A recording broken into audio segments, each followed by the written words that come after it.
Hey, happy day, Sharon Horne-Ellstrom here.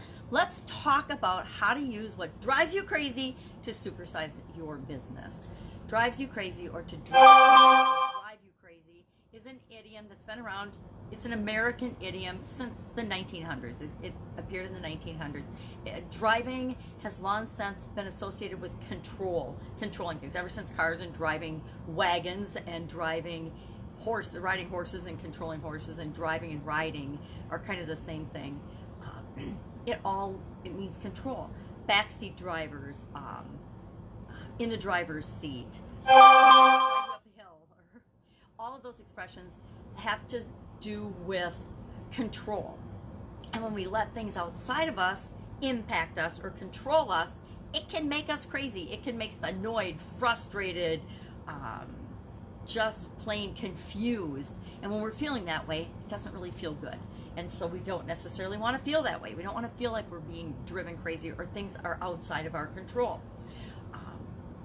And so the expression became really, really popular. And I've got to believe every single one of us listening, me included, have at least felt, if not said, "You're driving me crazy," especially if you're a parent and you have kids. Who among us haven't had our kids do something that drives us a little crazy? How about that why phase, where they ask why 100 times a day or 1,000 times a day for like a year or more? My granddaughter's just coming out of the why phase. I think it's about 2 to 3 to 4, depending on the child, when they get into the why does this do this, or why is this way, or why do I have to, for absolutely everything. And we only get annoyed by it because a lot of times we don't know the answer, right? And we don't want to look stupid in front of our kids or our grandkids. So drives you crazy. How can you use this, the tendency to know that things are going to make us a little frustrated or annoyed if we're not feeling like we're in control of them, to grow and build our business? Well, in several ways. Number one, think about the things that make you crazy, that drive you crazy. I was thinking about this yesterday, and I don't even know why. I was hanging around with my sisters, and guess what? Sometimes my sisters drive me crazy, and I'm sure I drive them crazy too. But the things that drive us crazy, the first thing you do is you notice that you're feeling frustrated or annoyed or out of control about something. And you pause. The first step is to notice it. The second step is to say, okay, why am I noticing in this? Why is this annoying me, frustrating me, or driving me crazy? And then the third step is to decide, well, what do I need to do about it? How can I act? What action do I need to take to deal with this thing that's making me crazy? Well, when I notice things, I'll give you an example. If I notice that I'm feeling frustrated, and I used to notice in my Italian food manufacturing business that I would feel frustrated a lot. I hate feeling frustrated.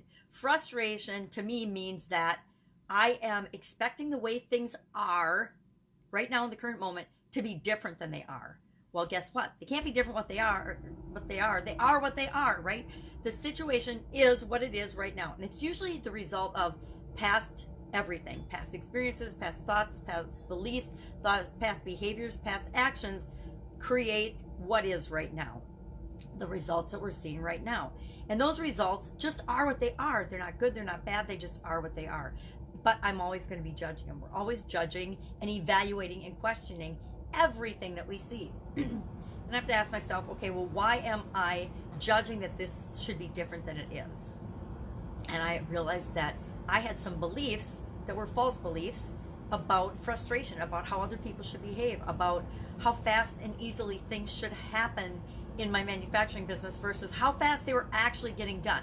My imagination said something should take 2 hours, and if it was taking 3 or 4, I would start to get really frustrated and question and wonder what the heck was going wrong. And then I would ask other people, what's going wrong? Why is this not working? Why are we not done yet?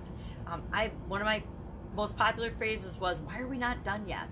Okay, that presupposes that something's wrong. And maybe it's just that the dough didn't rise fast enough, so it was taking longer to make the bread. I don't know. It was a whole lot of things. But then we decide what we need to do about it. And a lot of times, what we need to do is just change the way we're looking at the situation, right? This is really applicable to our businesses. A lot of times, what we'll find is there's a problem or a situation that really frustrates us, and that's the reason we created our business in the first place. Perhaps you're in corporate America, you hated being on somebody else's watch, and you wanted the freedom of having and starting your own business. You were solving a problem for yourself. And now moving forward, you can use that information to help solve problems for your customers, because there's stuff that drives them crazy. All of our problems drive us crazy, and we want solutions for them, especially if they cause us excruciating pain. Anything that's painful or unpleasant or fearful or uncomfortable, we want that solved now. That's the reason a lot of our businesses even exist, is to alleviate the things and remove the things that drive our customers crazy. So another way that you can use drive you crazy to grow and build and supersize your business is by creating ways and solutions for other people. So what are some of the things that drive you crazy? Whenever you're noticing them for a reason. Usually it's for our own personal growth and development, but we never want to think about that. I remember when after my sudden cardiac arrest, judgment drove me crazy for some reason. I was noticing it everywhere, and I realized after noticing it and hearing it and seeing it everywhere how rampant it was, and I realized that honestly, prior to that heart event, I was more judgmental of other people and other things and behaviors and thinking processes and beliefs than I should have been, or that was right. I mean, we all are automatically judging and questioning and evaluating everything that we see all the time. But just because we're judging it in our mind doesn't mean it needs to come out of our mouth, right? There's a lot of people on social media that could learn that lesson. We have love-hate relationships with a lot of things. Social media is an example of that.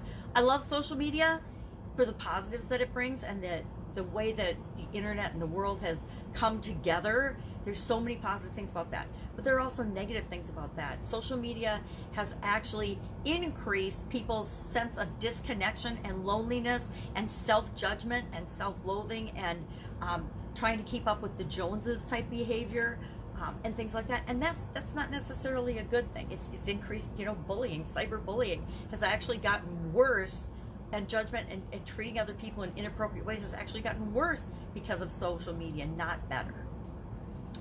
So today, I would love to know what drives you crazy. We all have things that trigger us, our pet peeves that drive us crazy.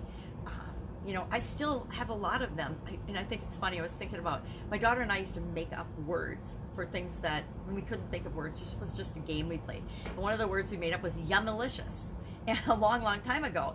And when we were describing something that was absolutely amazingly so delicious you couldn't find another word to describe it, we would say something is yummalicious. That word drives my son, her brother, absolutely nuts. Now, I've never asked him to go through this. Why does it drive you crazy? Why does it trigger you? And then what can you do about it? Is there something you can do about it? A lot of times, all we have to do about something is try to understand, well, why is this bothering me? And the truth is, the hard truth is that a lot of times the things that we're noticing, the things that are bugging us or bothering us or we're judging as driving us crazy are because there's something in our life that we need to look at, we need to see. There's so many examples of this in my life. Sometimes we don't want to see things that are right in front of our face. People being dishonest or disloyal or unfaithful or doing inappropriate things in our relationships or our businesses, it's hard to see, and we'll put blinders on, especially for people that we love and care about.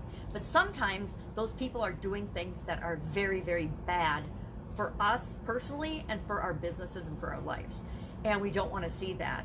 So we won't notice, we won't even see the behaviors that they're having or that they're doing. And the evidence is always there. Hindsight, whenever we go back and look for evidence of a behavior once it's in our face and we've seen it, we're like, oh my gosh, how come I didn't see this 5 years ago? Why didn't I see this, 2 years ago when we decided to go in business with this person? Why did I have blinders on about this? And sometimes we want to beat ourselves up for that, but we only see what we're ready to see. So if you see that, and if you're noticing that there's a behavior or there's something going on around you that's driving you crazy, the sooner you notice it and you ask yourself, why am I noticing this? And it might be for a good reason, it might be for a bad reason. It might be just because you need to change the people that you're targeting in your business. It might be because you need to ask yourself, am I afraid that I'm going to behave this way? Or am I behaving this way and kind of that behavior sneaking into my way of being? So that's it. Share in the comments below what drives you crazy. I would love to know. I'm sure a couple of the things that drive me crazy. Of course, like most people, I can make a pretty long list of things that drive me crazy. That's it. Go out, make it an awesome day. If I can help you in any way, hit me up in the comments below as well. Otherwise, I will be with you tomorrow with another interesting idiom. Where does it come from? What does it mean? What might it mean? And even if it isn't impacting you, how might it be impacting the people around you as you try to grow and build the business of your dreams? Have a great day. Bye.